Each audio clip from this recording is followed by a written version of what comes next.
আগে আমরা শুনতাম ছোটবেলায় ফজর নামাজের পরে অথবা যখন ফজর নামাজের জন্য ঘুম থেকে উঠতাম মসজিদে যেতাম, তার আগে গুনগুন করে মা, তারপরে দাদি, নানি, খালারা, মুরব্বীরা বাড়ি দিয়ে অতিক্রম করতাম, বাড়ির ঘরের ভিতর থেকে কোরআন শরীফের গুনগুন শব্দ তেলাওয়াত হয়। আপনারা শোনেন না? কিন্তু আফসোস, এখন আমরা কিন্তু সেগুলো হারিয়ে ফেলছি। বিভিন্ন সময় পত্রিকার মধ্যে দেখা যায় অনেকেই যারা একেবারে প্রকৃতিকে অনেক বেশি ভালোবাসেন, প্রকৃতিকে তো আমরাও তো ভালোবাসি, আমার আল্লাহ এই সৃষ্টি করেছেন, এত সুন্দর সৃষ্টি কে না ভালোবাসি, আমরা সবাই ভালোবাসি। অনেকে আছেন প্রকৃতি নিয়ে সবসময় থাকেন, প্রকৃতিকে সবসময় তারা মিস করেন। প্রায় সময় পত্রিকার মধ্যে দেখি লেখা উঠতো, এখনো প্রায় লেখা আছে যে আইরে বাংলাদেশের অমুক জায়গায় যে একটা সময়, বিশেষ করে শীতকালীন সময় অমুক জায়গায় অতিথি পাখিগুলো দেখা যেত, কিন্তু এখন বাংলাদেশে সেই অতিথি পাখিগুলো আর দেখা যায় না। আবার বিভিন্ন জন এইরকম কত হারানো জিনিস নিয়ে ডকুমেন্টারি প্লে করছে, তার মনের সেই অনুভূতিকে পত্রিকার মধ্যে শেয়ার করছে, ফেসবুকের মধ্যে শেয়ার করছে, সোশ্যাল মিডিয়ার মধ্যে শেয়ার করছে। আমাদের সেই অবস্থা কিন্তু একই রকম। হায়রে, ফজর নামাজের সময়, তাহাজ্জুদের সময় কোরআন শরীফের গুনগুন আওয়াজে মানুষগুলো ঘুম থেকে জেগে যেত, সন্তানরা ঘুম থেকে জেগে যেত, সন্তানরা ঘুম থেকে জেগে উঠতো, আমার বাবা কোরআন পড়ে, আমি কেন ঘুমিয়ে থাকবো, উঁচু করে বাবার পাশে সন্তানের কোরআন নিয়ে বসে যেত, ঠিক কিনা বলে? মায়ের পাশে সন্তান মেয়েরা কোরআন নিয়ে বসে যেত। হযরত রাসূল করিম সাল্লাল্লাহু আলাইহি ওয়াসাল্লাম প্যারা নবী তাহাজ্জুদের সময় রাস্তায় বের হয়েছেন, ঘর থেকে বের হয়েছেন, তিনি হযরতে আবু বকর রাদিয়াল্লাহু তাআলা পাশ দিয়ে যাচ্ছিলেন। আল্লাহ হাবিব পাক সাল্লাল্লাহু আলাইহি ওয়াসাল্লাম দেখছেন ইয়াকরাউল কোরআন, হযরতে আবু বকর কোরআন শরীফ তেলাওয়াত করছে, কিন্তু ওনার আওয়াজটা হচ্ছে একেবারে আস্তে, কেউ শুনে না। আল্লাহ হাবিব হযরত আবু বকর বলেন, আবু বকর ইরফা সাওতাকা কালিলান, আবু বকর রে, তুমি তোমার কোরআনের আওয়াজটাকে একটু বাড়িয়ে দাও, কারণ তোমার কোরআনের আওয়াজ শুনে শুনে পাশের মানুষগুলো জেগে যাবে, তাহাজ্জুদের জন্য উঠবে, ফজর নামাজ পড়ার জন্য তারা জেগে যাবে। আবার আল্লাহ হাবিব অতিক্রম করছেন, দেখুন হযরত ওমর ফারুক রাদিয়াল্লাহু তাআলা আনহু, তিনি কোরআন শরীফ তেলাওয়াত করছেন, কিন্তু সেই তেলাওয়াতের আওয়াজটা একটু জোরে। আল্লাহ হাবিব চিন্তা করলেন, এখনো তো ফজরের আযানের সময় হয় নাই, হয়তো বা ঘরের মধ্যে পাশের ঘরে দুর্বল লোক থাকতে পারে, এত জোরে আওয়াজ শুনে তার ঘুমের মধ্যে ক্ষতি হতে পারে। এই জন্য হযরত ওমরকে বললেন, ওমর তোমার আওয়াজটা একটু নিচু করো। সুবহানাল্লাহ, আমার নবী কত বড় চিকিৎসক দেখছেন, এমন একটা পন্থা বলে দিলেন, রোগীরও ক্ষতি হবে না। আবার যারা তাহাজ্জুদ করতে চায়, তাহাজ্জুদের বিছানায় দাঁড়িয়ে আবার আল্লাহর সাথে প্রেমের কানেকশন তৈরি করতে চায়, তার জন্য পথ বাতিয়ে দিলেন। যার উদ্দেশ্য হচ্ছে তাহাজ্জুদের বিছানায় দাঁড়িয়ে আমার আল্লাহর সাথে প্রেমের কানেকশন তৈরি করবেন, কোরআনের আওয়াজ শুনে সে জেগে যাবে, তাহাজ্জুদের বিছানায় দাঁড়িয়ে যাবে। আর যেই রোগী, অসুস্থ রোগী, আরেকটু ঘুম দরকার, তার ঘুমের ডিস্টার্ব হবে না, এমন একটি চিকিৎসা রহমতুল লিল আলামিন দিয়ে চেষ্টা করবেন।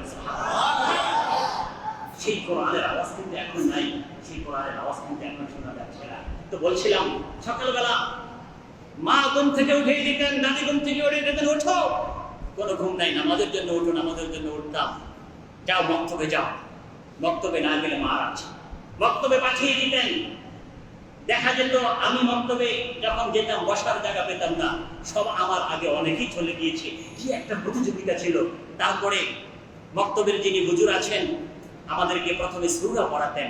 সূরা পড়ার উদ্দেশ্য ছিল যে আমার পরবর্তী জীবনে আমি কোরআন শরীফ পড়ার সুযোগ পাই বা না পাই, অন্তত আলাম তারা পর্যন্ত, আল কারিয়া পর্যন্ত, এবং কোরআন শরীফের সূরাতুর রহমান, সূরাতুল ইয়াসিন, তাবারাকাল্লাযী বিয়াদিহিল মুলক, সূরা ওয়াকিআ, এবং বিভিন্ন জায়গায় রুফাতুরুনি আল কুরবু ওয়াসিফাল্লাযীনা কাফারু মাসালুল্লাযীনা ইনফিকুনা, এভাবে কোরআন শরীফের বিভিন্ন জায়গাগুলো বাছাই বাছাই করে ওনারা শিখিয়ে দিতেন। এটার কারণ কি? এই জন্য শিখিয়ে দিতেন কারণ এই ছেলেটা পরবর্তীতে কোরআন শরীফ শিক্ষা করার সুযোগ পাক বা না পাক, অন্তত এই সূরাগুলো যদি সে শিখে তাহলে নামাজ পড়তে পারবে। হয়েছে তো আলহামদুলিল্লাহ, সকলে, সব ছাত্ররা কোরআন শরীফের এই প্রাথমিক সূরাগুলো নামাজের জন্য শিখে নিতেন। তারপরে যেটা দেখা যেত, তারপরে কি হতো, তারপরে মাসআলা মাসাইল, এই নামাজে দাঁড়াবে কিভাবে, এখানে দাঁড়াও, আমি যেভাবে নামাজ পড়ছি এভাবে আল্লাহ পশ্চিম দিকে দাঁড়িয়ে আল্লাহু আকবার বলবে, তোমার এই দুই হাতের বৃদ্ধাঙ্গুলি কান বরাবর উঠবে, এইভাবে থাকবে। আর যদি মেয়েরা হয় তাদের এভাবে কান পর্যন্ত উঠবে, এভাবে আল্লাহু আকবার বলে হাত, যদি তুমি পুরুষ হয়ে থাকো নাভির নিচে হাত বাঁধবে, এবং ডান হাতের উপরে বাম হাত থাকবে। তুমি যদি মেয়ে হয়ে থাকো এইভাবে বুকের নিচে এই পাশাপাশি জায়গায় এইভাবে হাত রাখবে।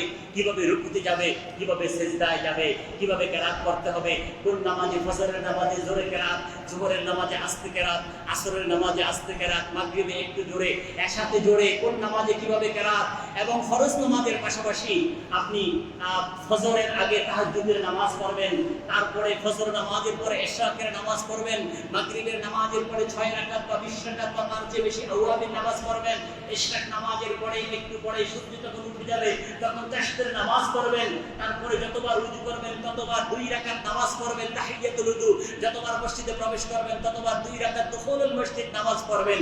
এইভাবে এই নামাজগুলো কিন্তু আমি কিতাব থেকে বুখারী মুসলিম থেকে দেখে শেখার আগে আমি কিন্তু ছোটবেলায় যখন আমি ল্যাংটা, আপনারা ল্যাংটা বুঝেন তো, অর্থাৎ যখন আমি ভালো করে প্যান্ট পরতে পারি না, লুঙ্গি পরতে পারি না, যখন আমি না বলে আমি ভালো করে পেশাব থেকে পবিত্র কিভাবে হতে হবে আমি জানি না, তখন কিন্তু আমি এগুলো সব শিখে নিয়েছি। ঠিক কিনা বলেন?